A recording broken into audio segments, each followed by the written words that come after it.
आज हम लोग टॉपिक है effect of homeopathic treatment in today's lifestyle. तो टुडेज लाइफस्टाइल हम लोग हमेशा ये सुनते रहते हैं कि लाइफस्टाइल में गड़बड़ है, इसलिए काफ़ी दिक्कतें हो रही है। तो आखिर लाइफस्टाइल है क्या, कमी कहाँ है, वो हम लोग को पहले जानना होगा। तो फर्स्ट में है सेडेंटरी लाइफस्टाइल। सेडेंटरी लाइफस्टाइल में तो हम लोग काम पे सब जाते हैं, लेकिन आजकल मैक्सिमम लोग ऑफिशियल वर्क करते हैं।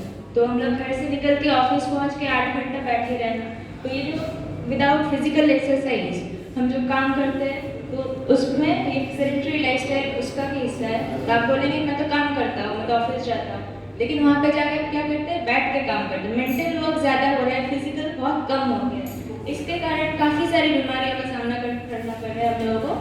Second is breakfast, skipping breakfast. ये एक ट्रेंड आ गया है कि मतलब मोटा प्रॉब्लम है, तो उसमें हम लोग सोचते हैं कि ब्रेकफास्ट स्किप करेंगे, डिनर स्किप करेंगे, तो शायद थोड़ा सा मेरा वेट कम होगा, थोड़ा कम खाऊंगी तो वेट कम होगा। ये काफ़ी सारा प्रॉब्लम जो कि और बढ़ा देता है उस प्रॉब्लम को, और आप मोटे हो जाएंगे। तो ये भी प्रॉब्लम ओवर ईटिंग टाइप दिक्कत है कि थोड़ा थोड़ा करके खाना बनाते हैं, थोड़ा थोड़ा करके खाते रहते हैं, या फिर भूख लगाए चाय पी लिए, कॉफ़ी पी लिए, तो वैसे हम लोग लीवर को और कमज़ोर करते जाते हैं और जो मेन प्रॉब्लम है वो सॉर्ट आउट नहीं होता है। नेक्स्ट इज फास्ट फूड पे ऊपर डिपेंडेंस तो है ही। अभी जोमेटो स्विगी पर ये हो गया है, तो खाना बनाने का मन नहीं कर रहा है, जोमेटो स्विगी से मंगवा लिए, खा लिए, सोचे कि हम लोग खा रहे हैं, टाइम पे खा रहे हैं, लेकिन जो खाना हम लोग खा रहे हैं वो क्या सही है या गलत है वो हम लोग नहीं सोचते, सिर्फ सोचते पेट भर गया मतलब खाना खा लिया, तो वो ध्यान देना होगा। Next is smoking drinking. ये हम लोग हर जगह सुनते हैं, मूवी देखने जाते हैं, वहाँ भी स्टार्टिंग होता है सिगरेट स्मोकिंग और ये अल्कोहल, ये काफ़ी सालों से आ रहा है, तो सबको लगता है वो लेने से कैंसर का प्रॉब्लम होता है, लेकिन उतना हाई लेवल पर नहीं जाते हम लोग, बेसिक लेवल पर भी सोचना चाहिए कि इससे काफ़ी सारा प्रॉब्लम हो रहा है। आजकल लड़कियाँ ज़्यादा करने लगी हैं स्मोकिंग एंड ड्रिंकिंग, जो कि पहले नहीं था, और हम लोग लड़कियों का बॉडी काफ़ी डेलिकेट होता है जो कि इसके लिए बना नहीं है। तो आजकल पीसीओडी का प्रॉब्लम बोलिए, हार्मोनल इम्बैलेंस होना, हर तरह का प्रॉब्लम होता है, एक्नीज आना, हेयर फॉल होना, हर प्रॉब्लम से ये भी जुड़ा है। ठीक है, नेक्स्ट इज स्ट्रेस। तो अभी जो सोशल मीडिया से हम लोग जुड़े हैं, फर्स्ट काम हम लोग होता है सुबह उठ के एक बार फेसबुक खोल के देख लें, कुछ न्यूज़ है, नेगेटिविटी, मतलब तरह तरह का न्यूज़ होता है, वो हम लोग देखते हैं, सुनते हैं। तो अर्ली मॉर्निंग जो स्टार्ट होता है हम लोग का नेगेटिव न्यूज़, या फिर नेगेटिव ना भी हो, कोई कहीं घूमने गया उसका फोटो लगाते हैं, अच्छा वो वहाँ पे घूमने गया है, मैं नहीं जा पाई, मैं तो वहीं का वहीं रह गई, तो वो एक आ जाता है नेगेटिविटी मन में। हाँ, तो एक चीज़ अब हम लोग को करना होगा, सुबह जब उठेंगे तो बाहर जाके थोड़ा सा fresh air breathe in breathe out कीजिए आराम से, कोई फ़ोन नहीं, कुछ नहीं। काम पे जाएंगे तो फ़ोन ज़रूरी है, आजकल बच्चों के लिए भी फ़ोन ज़रूरी हो गया है, तो फ़ोन से हो सके तो आधा घंटा मिनिमम दूर रहिए, सुबह फ्रेशली स्टार्ट कीजिए। न्यूज़पेपर लोगों का आदत होता है सुबह उठ के न्यूज़पेपर पढ़ने का, तो वो भी मत कीजिए। सुबह नेगेटिविटी अपने मन में ना डालें, दूर रखिए। Next is poor sleeping habits. Night shifts में जाते हैं लोग, तो उससे स्लीपिंग हैबिट्स का भी खराब होता है, फिर फ़ोन यूज़ करते करते कब 12 बज जाते हैं, 2 बज जाते हैं, तो इससे भी काफ़ी सारी बीमारियों का ये जड़ है। Next, poor exposure to sunlight and fresh air. आजकल एसी, उसके घर में एसी है तो मुझे भी एसी लेना है, मैं बहुत बड़ा अचीवमेंट कर ली हूँ एसी लेके, ऐसा सोचते हैं हम लोग कि एक लग्जरियस लाइफ मिल रहा है, लेकिन एक लग्जरी के साथ साथ हम लोग जो नेचर है उससे काफ़ी दूर जा रहा है। तो poor exposure to sunlight and fresh air भी नहीं मिल रहा है, सनलाइट भी प्रॉपर नहीं मिल रहा है। Next is excessive use of mobile phone and earphone. ये तो हम लोग जानते ही है, मोबाइल का ज़्यादा यूज से अभी क्या हो गया, हम लोग का जो नेक पैटर्न है वो चेंज हो रहा है, हमेशा सिर झुका के रहते हैं, तो नेक हम लोग का वीक होते जा रहा है, सामने जो है वो शॉर्ट हो रहा है और पीछे लंबा होते जा रहा है, इसी की वजह से ना वीक भी हो रहा है और सर्वाइकल स्पॉन्डिलाइटिस ये सब प्रॉब्लम्स देखने को मिलता है।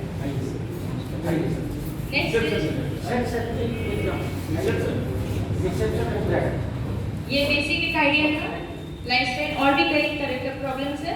अब हम लोग देखेंगे कि लाइफस्टाइल डिसऑर्डर होने से क्या क्या दिक्कतें होती है। First is obesity.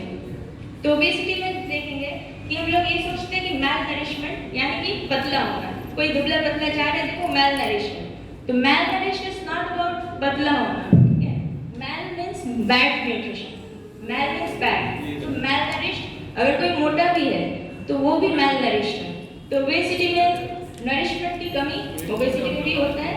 और एक चीज़, ओबेसिटी के कारण काफ़ी सारी बीमारियाँ, ये जो आप देख रहे हैं सब इंटर रिलेटेड है, जितना भी बीमारी है। तो अगर आपका ओबेसिटी कम हो जाएगा तो आधे से ज़्यादा जो भी बीमारियाँ लिखा है यहाँ पे सब आप कहीं हद तक कम हो जाएगा, लेकिन वो नेचुरल सोर्स से नहीं हो पाएगा। आपके अंदर जो बीमारी है उसका पहले जड़ तक जाना होगा, उसका ट्रीटमेंट करते हुए बाकी सारा प्रॉब्लम्स भी ठीक होगा, लाइफस्टाइल ठीक करना पड़ेगा, डाइट पैटर्न भी ठीक करना पड़ेगा। तो हम लोग कैसे जानेंगे हम लोग ओबेस है कि नहीं?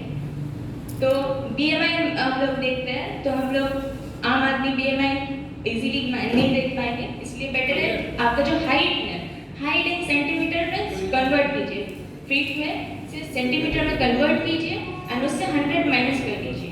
तो आपका जो हाइट है उससे 100 माइनस करेंगे तो जो आएगा वैल्यू वो आपका वेट होना चाहिए। लोग आके पूछते हैं कि कितना वेट होना चाहिए, मेरा 57 kg वेट है तो ये सही है कि नहीं, तो हमेशा 100 माइनस करके देखिए उससे। नेक्स्ट है डिसलिपिडेमिया, यानी कि कोलेस्ट्रॉल का बढ़ जाना, ट्राइग्लिसराइड बढ़ जाना। जो अच्छा कोलेस्ट्रॉल होते हैं HDL कोलेस्ट्रॉल वो कम हो जाता है, LDL कोलेस्ट्रॉल बढ़ जाता है, तो वो भी ओबेसिटी से रिलेटेड है। नेक्स्ट इज हाइपरटेंशन, तो कोलेस्ट्रॉल बढ़ेगा तो हाइपरटेंशन का जानते हैं, BP का बढ़ जाना। फिर हम लोग डाइट में सॉल्ट इंटेक ज़्यादा होता है, नमक हम लोग ज़्यादा लेते हैं, अलग से नमक लेना, ये सब जो प्रॉब्लम्स है उसकी वजह से भी हाइपरटेंशन होता है। नेक्स्ट इज डायबिटीज, तो जैसे फैटी लिवर होते हैं वैसे पैंक्रियास में भी फैट जमते हैं, तो उसके कारण फंक्शंस काफ़ी वीक होते जाते हैं। और डायबिटीज़ हम लोग PCOD में भी, मैं आऊँगी इस स्लाइड में तो उसमें भी आपको देखने मिलेगा कि मैं समझाऊंगी कैसे उसके साथ भी रिलेटेड है। फिर हो गया आपको फैटी लिवर, फैटी लिवर में लोग सुनते हैं वो अल्कोहलिक भी होता है, नॉन अल्कोहलिक भी होता है। ऐसा नहीं कि सिर्फ अल्कोहल लेते हैं तो फैटी लिवर होगा, या अल्कोहल नहीं लेते तो मुझे नहीं होगा। दूसरा विटामिन D डेफिशिएंसी, लीवर जब वीक हो जाता है किसी भी कारण से तो उसके लिए मतलब विटामिन D डेफिशिएंसी होना ही है। तो आपको विटामिन D डेफिशिएंसी होगा, कैल्शियम की कमी होगी, आपका मोटापा है, अगर आपको विटामिन D डेफिशिएंट है तो वो कम नहीं होना चाहिए, तो इसके लिए आपको पहले विटामिन D लेवल ठीक करना पड़ेगा। Next is hair fall, hair fall का एक ट्रेंडिंग टॉपिक है ही, सबको प्रॉब्लम होता है कि हेयर फॉल का प्रॉब्लम हो रहा है। तो फर्स्ट इज हार्मोनल इम्बैलेंस की वजह से होता है, लड़कों में भी लड़कियों में भी। लड़कियों में क्या, जब मेल हार्मोन्स होता है वो दोनों के शरीर में ही होता है, मेल्स फीमेल्स वो, तो फीमेल्स में लड़कियों वो मेल हार्मोन थोड़ा लेवल पे रहता है, जब वो लेवल क्रॉस हो जाता है, बढ़ जाता है, उस टाइम एंड्रोजेनिक एलोपेशिया बोल के वो बाल हेयर फॉल होता है, जो कि लड़कों के पैटर्न में, लड़कों का जैसे बाल साइड से और ऊपर से जाते हैं वैसे लड़कियों का भी हेयर फॉल होता है। तो हम लोग PCOD में देखते हैं। नहीं तो ऐसे जिनका बाल थोड़ा कम है, हेलमेट पहनते हैं तो फ्रिक्शनल एलोपेशिया बोलते हैं, बार बार हेलमेट या टोपी पहनने से उस फ्रिक्शन से हेयर लाइन काफ़ी कम होते जाते हैं। हेलमेट पहनना काफ़ी इंपॉर्टेंट है, वो तो मना नहीं कर सकते, हेलमेट ज़रूर पहनिए, लेकिन जब भी पहनेंगे एक पतला से किसी चीज़ से कवर ज़रूर करेगा। फिर हो गया केमिकल ट्रीटमेंट, काफ़ी ज़्यादा आजकल हो गया कि हम लोग केमिकल ट्रीटमेंट करवाते हैं, फिर हेयर स्ट्रेटनिंग करवाते हैं, स्मूथनिंग करवाते हैं। इसके कारण हम लोग बाल रफ हो जाता है एंड काफ़ी जल्दी टूट जाता है बाल, तो वो भी एक कारण है हेयर फॉल का। इसलिए हम लोग हमारे यहाँ प्रोडक्ट भी लेके आए हैं जो काफ़ी नेचुरल है, वो आप लोग यूज़ कर सकते हैं, जिससे कि और साथ में होम्योपैथिक ट्रीटमेंट लेंगे तो काफ़ी हद तक वो सॉर्ट आउट। फिर स्ट्रेस, एंजाइटी, डिप्रेशन, तो मैं पहले बोली हूँ कि क्या क्या दिक्कतें आ रही है। नेक्स्ट PCOD,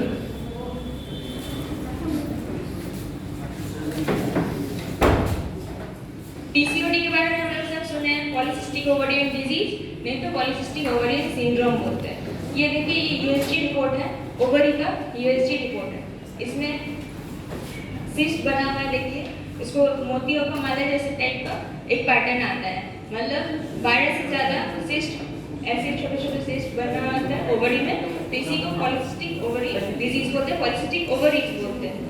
इसके साथ काफ़ी सारे सिम्टम्स आते हैं, सिर्फ एक दो सिम्टम्स, और वो सिर्फ ओवरी तक सीमित नहीं रहता है, वो काफ़ी पूरे सिस्टम को गड़बड़ कर देते हैं, इसलिए इसको सिंड्रोम बोलते हैं। एक से अधिक सिम्टम्स उसमें होते हैं, एक से अधिक डिजीज होती है, इसलिए इसको सिंड्रोम बोलते हैं। अब उसके सिम्टम्स कैसे पता चलेगा पीसीओडी है? तो इरेगुलर मीन्स यानी कि महीना लेट से आना या जल्दी आ जाना, नहीं तो फिर प्रोटीन मतलब बहुत ज़्यादा फ्लो हो रहा है या फिर बहुत कम, एक दिन होके बंद हो गया, तो इससे ज़रूर जाके आप लोग अपने डॉक्टर से बात कीजिए और जांच करवाइए। फिर हो गया एमेनोरिया मीन्स मेंस का ना आना बंद हो जाए, 6 महीना हो गया, 8 महीना हो गया, नहीं आ रहा है, तो ऐसी कंडीशन में घर में बैठे मत रहिए, प्लीज़ जाके अपने जो भी डॉक्टर्स दिखाना चाहते हैं जाके दिखाइए, डिस्कस कीजिए। ये सब टॉपिक हम लोग डिस्कस करना नहीं चाहते हैं, थोड़ा अवॉइड करते हैं, लेकिन ये सब टॉपिक हमेशा डिस्कस करना चाहिए। नेक्स्ट इज मेनोरेजिया मीन्स काफ़ी ज़्यादा ह्यूज फ्लो होना, ये भी पीसीओडी का हिस्सा है। अब देखिए पीसीओडी में एक्ने का प्रॉब्लम होता है, जैसे पिंपल्स आना, तो इसमें मेल हार्मोन्स बढ़ जाने की वजह से स्किन में काफ़ी ऑयल सिक्रेशंस होते हैं, तो वो ऑयल सिक्रेशन की वजह से वहाँ पे बैक्टीरियल ग्रोथ होने के बाद ये पिंपल्स निकलते हैं। तो पीसीओडी में मेल हार्मोन बढ़ जाने की वजह से जो ऑयल सिक्रेशन है वो भी बढ़ जाता है, तो वो ऑयल सिक्रेशन बढ़ जाने के कारण बैक्टीरियल ग्रोथ इजीली होता है एंड में ये पिंपल्स निकलते हैं। ठीक है, नेक्स्ट इज हर्सुटिज्म। हर्सुटिज्म मतलब फीमेल्स में मेल की तरह hair growth, excessive hair growth, ठीक है, वो चीज़ भी पीसीओडी से रिलेटेड है, क्योंकि पीसीओडी मेनली जो डिजीज है ना उसमें मेल जो हार्मोन है वो बढ़ जाती है, उसी वजह से हम लोगों को देखने मिलता है एक्ने होता है, फिर हर्सुटिज्म। ये हो गया एंड्रोजेनिक एलोपेशिया। एंड्रोजन यानी कि मेल हार्मोन का एंड्रोजन बोलते हैं, तो उसी एंड्रोजेनिक एलोपेशिया पीसीओडी में देखा जाता है, क्योंकि पीसीओडी में मेल हार्मोन बढ़ जाते हैं, तो देखिए साइड से बाल कम होते जा रहे हैं, तो इसलिए ये एंड्रोजेनिक एलोपेशिया बोलते हैं। तो ये क्लिनिकली हम लोग ऐसे देखेंगे पेशेंट को, और बायोकेमिकली क्या देखेंगे कि उनका जो हार्मोन्स है, मेल हार्मोन टेस्टोस्टेरोन, DHEA, ये रिपोर्ट में देखेंगे हम लोग कि वो बढ़ा हुआ है। नेक्स्ट देखिए, ये काफ़ी इंटरेस्टिंग है, ऐसा हम लोग देखते हैं किसी रास्ते में चलते हुए कभी खबर देख लेते हैं, तो हम लोग लगता है कि नहाता नहीं है, साफ नहीं करता है, इसलिए मैल जम गया, लेकिन नहीं, वो हमेशा ऐसा कंडीशन नहीं होता है, ये आप जितना भी साफ करेंगे ये जाएगा नहीं। काफ़ी लोग में आपको देखने मिलेगा, ये जब आप देखेंगे तो इसका चांसेस रहता है, इनमें चांसेस रहता है कि इनको या तो डायबिटीज़ है, नहीं तो पीसीओडी। तो ये जो साइन है ये क्यूटेनियस मतलब इंसुलिन रेजिस्टेंस, इंसुलिन जो होता है रेजिस्टेंट अगर हो जाए तो ब्लड में हम लोग को शुगर का मात्रा बढ़ जाता है, ग्लूकोज का मात्रा बढ़ जाता है, तब हम लोग को ऐसे देखने को मिलता है। किसी किसी का गर्दन में होता है, हाँ,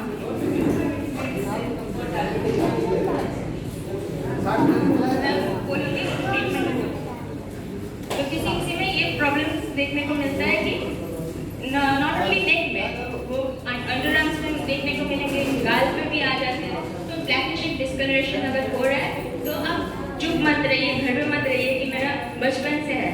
कभी कभार कुछ महीना पहले मेरे साथ ऐसा हुआ कि मैं इवेंट में गई थी, वहाँ पे एक बच्ची आई थी 12-13 ईयर्स की, उसका भी ऐसा ही है। तो मैंने उसके मम्मी से कहा कि आप इवेंट का जब ये 20 साल की हो जाएगी तो टेस्ट जरूर करवाइए, इनका एक बार डायबिटीज़ का शुगर टेस्ट करवाइए और पीसीओडी सोनोग्राफी करवाइए, क्योंकि मुझे डाउट हो रहा है कि इसको होने का चांस है, अगर आज नहीं है तो कल को होने का चांस है। तो वो मुझे जवाब दी कि नहीं, ऐसा नहीं हो सकता, क्योंकि उसके घर में उसके पापा को भी ऐसे ही गर्दन में ऐसा है और बाकी लोगों को भी है, मतलब फादर का जो फैमिली है उनको है ऐसा, तो ये शायद बर्थ मार्क ही है, तो ऐसा नहीं हो। लेकिन चलिए ठीक है, कोई बात नहीं, मेरा बोलने का ये है, मैंने बोल दिया। कुछ महीना बाद, 2-3 महीना बाद मुझे पता चला कि उनके फादर को अचानक चक्कर आ गया, वो काफ़ी ज़्यादा बीमार हो गए। जब हॉस्पिटल ले गए तब उनको पता चला उनका फास्टिंग ग्लूकोज लेवल 300 तक पहुंच गया है, तो उनको पहले पता नहीं था कि उनको शुगर है। तो वो भी ऐसा मार्क देख के अगर करवा लेते या फिर हेल्थ कॉशियस रहते तो शायद वो प्रॉब्लम नहीं होती। तो फिर जाके अभी वो लोग हेल्थ कॉशियस है कि हाँ, मेरी बेटी को भी ऐसा ट्रीटमेंट करवाना चाहिए, टेस्ट करवाना चाहिए। ये चीज़ ज़रूर देखें, सिर्फ स्किन प्रॉब्लम सोच के इसको इग्नोर मत कीजिए, इसको चला जाएगा। हम लोग ट्रीटमेंट करेंगे, क्रीम्स लगाने देंगे, वो सब चला जाएगा, लेकिन इंटरनल क्या प्रॉब्लम हो रहा है वो जानने की कोशिश ज़रूर कीजिए। कॉस्मेटिक से सिर्फ ये मत कीजिए कि कॉस्मेटिक लगाएंगे, दाग चला गया तो मैं फ्री हो गई। टेम्पररी सोल्यूशन है और अंदर आपको बीमारी रहेगी। ओबेसिटी का देखिए, मेल पैटर्न में बोलते हैं एप्पल की तरह होता है। मेल का जो मोटापे का मतलब फैट जमने का ये होता है वो एप्पल टाइप होता है, और फीमेल्स में प्योर शेप में होता है। पीसीओडी में क्या होता है, ऐसा टाइप का देखेंगे, इसको सेंट्रल ओबेसिटी बोलते हैं। सेंट्रली बॉडी का जो फैट है वो बढ़ जाता है। तो ऐसा अगर देखेंगे तो इनको इनका इंसुलिन लेवल, इनका टेस्टोस्टेरोन लेवल मतलब मेल हार्मोन का लेवल, फिर इनका सोनोग्राफी ज़रूर करवाएं, या फिर अपने जो भी डॉक्टर को दिखाना चाहते हैं उनसे जाकर डिस्कस ज़रूर करें, ठीक है। घर में बैठ के सिर्फ डाइटिंग करना है, इंटरमिटेंट फास्टिंग हम लोग एक ट्रेंडिंग टॉपिक है, कीटो डाइट करना है, इंटरमिटेंट फास्टिंग करना है, ऐसा बिल्कुल ना करें। अंदर क्या प्रॉब्लम हो रहा है वो जानना बहुत ज़रूरी है, तभी सही से ट्रीटमेंट। लाइफस्टाइल मैनेजमेंट में देखिए, रिडक्शन ऑफ सॉल्ट इनटेक। अभी एवरेज हो गया कि 5 ग्राम सॉल्ट हम डेली दे सकते हैं, तो उसी 5 ग्राम से आप पूरा दिन चलाना है, तभी आप हाइपरटेंशन को लिए उससे थोड़ा सा दूर रह पाएंगे, थोड़ा सा अवॉइड कर पाएंगे। बाकी आपको लाइफस्टाइल और मेंटेन करना होगा, एक्सरसाइज करना। नेक्स्ट है मॉडरेट फैट इंटेक। फैट जो होता है ट्रांस फैट हम लोग समझ नहीं पाते। एक बार हम लोग खाना बनाते हैं, मतलब घर में कोई रिलेटिव आ गए, जल्दी ज़्यादा तेल दे दिए, तो उस तेल का क्या करेंगे, पूरी तो मन के हो गया, वो हम लोग क्या करते हैं इंडियन फैमिलीज को तेल को हम लोग साइड में रख देते हैं अलग जगह, फिर कोई और खाना बनाएंगे तो गर्म करके फिर उसमें काम आ जाएगा। लेकिन नहीं, ऐसे बिल्कुल मत कीजिए। एक बार तेल गर्म हो गया तो उसके बाद अगर सेकेंड बार रीहीट करेंगे तो वो ट्रांस फैट बन जाता है। वो ट्रांस फैट एक बार अगर शरीर में आपका गया तो काफ़ी साल लग जाता है उसको निकलने में, वो आप किसी भी तरह से आप निकाल नहीं पाएंगे। चाहे एक्सरसाइज करके मतलब सुबह से रात तक एक्सरसाइज कीजिए, ट्रांस फैट नहीं निकल पाएगा जब तक आप मेडिसिनल हेल्प ना दें। तो इसलिए कभी रीहीट मत कीजिए। हम लोग जैसे सिंघाड़ा ये सब खाने, समोसा वगैरह खाने जाते हैं, वो जो ऑयल है वो बार बार रीहीट होता है। रीहीट होने से एक तो ट्रांस फैट बनती है, बार बार रीहीट करने से बेंजीन रिंग बनता है उसमें। ये बेंजीन रिंग एक केमिकल है जिससे हम लोग को एक्यूट पैंक्रियाटाइटिस का दिक्कत हो सकती है, फिर कैंसर होने का चांसेस रहता है। इसलिए बाहर जब खाएंगे तो या तो महीने में 1-2 बार ठीक है, नहीं तो ज़्यादा नहीं। और कुछ भी बाहर का खाने का मत हो। आजकल तो यूट्यूब आ गया है, सीख लीजिए रेसिपी, घर में अपना बनाइए और खाइए, बाहर का अवॉइड कीजिए। नेक्स्ट हो गया जितना भी एनर्जी बार्स, फिर पैक किया हुआ केक, पेस्ट्री ये सब होता है, खाइए लेकिन लिमिट। फिर एक्सरसाइज, योगा, मेडिटेशन ये तो हम लोग जानते हैं, लेकिन एक चीज़ मेडिटेशन के बारे में मैं बोलना चाहूँगी। जब हम लोग मेडिटेशन करते हैं, मतलब मैं तो आधा घंटा मेडिटेशन करती हूँ ऐसे सोचते हैं, कर लिया हो गया चलेगा, लेकिन जब मेडिटेशन कर रहे हैं तब दिमाग में आपका क्या चल रहा है, नेगेटिव चीज़ें चल रही, उसने अच्छा उसने मेरे साथ ऐसा किया है तो मैं अब क्या करूँगी उसके साथ, वो मेडिटेशन नहीं है। जब आप शांत बैठ रहे हो, जब तक आपका दिमाग टोटली शांत ना हो तब तक आप मेडिटेशन नहीं कर पाए। तो जिस पर्पस के लिए आप मेडिटेशन कर रहे हैं वो पर्पस फुलफिल तब तक नहीं होगा जब तक आपका दिमाग शांत ना हो। तो इसलिए जब शांत नहीं हो रहा है, किसी भी हाल में आपका स्ट्रेस कम नहीं हो रहा है, तो आप ज़रूर होम्योपैथिक डॉक्टर को दिखाइए। तो उससे आपके क्या होगा, नॉट ओनली आपका जो डिजीज कंडीशन वो भी ठीक होगा, साथ में आपका जो मेंटल स्ट्रेस हो रहा है वो भी ठीक होगा, क्योंकि हम लोग टोटल पेशेंट को ठीक करते हैं, सिर्फ उनका डिजीज नहीं। नेक्स्ट है, जो भी मेडिसिन लिया एक्सपर्ट मेडिकल एडवाइस जरूर ले, चाहे वो एलोपैथी हो, होम्योपैथी हो। होम्योपैथी में सबसे मिसयूज मेडिसिन जो है नक्स वोमिका और आर्निका। बच्चा गिर गया, डॉक्टर साहब दीजिए आर्निका। अब आप लोगों को पता नहीं कि आर्निका का और भी काफ़ी सारे सिम्टम्स होते हैं, जिस बेसिस पे हम लोग आर्निका नहीं तो क्या क्या देंगे वो चूज करते हैं। इसलिए सेल्फ मेडिकेट बिल्कुल मत कीजिए। होम्योपैथी है सबसे ज़्यादा मिसयूज, बाकी जो है एलोपैथी है। हम लोग क्या करते हैं, पेट खराब हुआ मेट्रोजिल लाइए, एक टैबलेट मेट्रोजिल का ले लिए, पेट खराब ठीक हो गया, कौन जाएगा होम्योपैथी डॉक्टर के पास, जाएंगे तो मतलब 3-4 दिन लग जाएगा, मुझे भी काम है, तो एक मेट्रोजिल खा लिया ठीक हो गया। अभी नया आया है O2 में 2 एंटीबायोटिक रहता है, तो वो सिस्टम नहीं है। जब आप किसी भी डॉक्टर के पास जा रहे हैं तो उनका प्रेस्क्रिप्शन फॉलो कीजिए, सब चीज़ का एक सिस्टम होता है, वो सिस्टम फॉलो करना बहुत इंपॉर्टेंट है। एंटीबायोटिक आजकल एक बहुत ही, जैसे कोरोना में हम लोग टेंशन ले रहे थे, घर में सब बैठ गए, लॉकडाउन हो गया, क्यों हो गया? क्योंकि कोरोना में कोई मेडिसिन नहीं था। वैसे एक टाइम आ रहा है, एलोपैथिक डॉक्टर से अगर बात करेंगे तो आपको पता चलेगा कि इवन जो बेसिक बैक्टीरिया है उसका भी ट्रीटमेंट नहीं मिल पा रहा है। अभी सबको एक मल्टी ड्रग रेजिस्टेंट बैक्टीरिया बोल के टॉपिक है, जिसमें आधे से ज़्यादा एंटीबायोटिक रेजिस्टेंट हो जाएगा। मतलब आपने सिंपल यूटीआई हुआ है, आप चाहेंगे एंटीबायोटिक लेंगे, हो सकता है काम ना हो, क्योंकि हम लोगों का बॉडी एंटीबायोटिक रेजिस्टेंट हो जा रहा है। क्यों हो रहा है?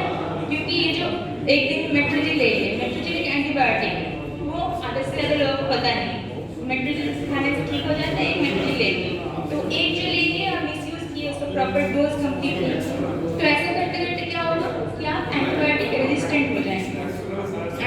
अगर एंटीबायोटिक रेजिस्टेंट हो जाएंगे तो आप सोच ही सकते हैं कि आने वाले टाइम में जब कोई बड़ी बीमारी हो, आपको हॉस्पिटलाइज होना पड़े, तो उस टाइम फिर वो अगर मेडिसिन काम ना करे तो वही कोरोना वाली स्थिति फिर से लौट के आने वाली है कि अगर एंटीबायोटिक काम ना हो। एंटीबायोटिक क्या बोला था ये, तो वैसे मैं बोलना चाहूँगी प्लीज़ सेल्फ मेडिकेट मत कीजिए। कोई भी डॉक्टर के पास जाइए, उनको टाइम दीजिए।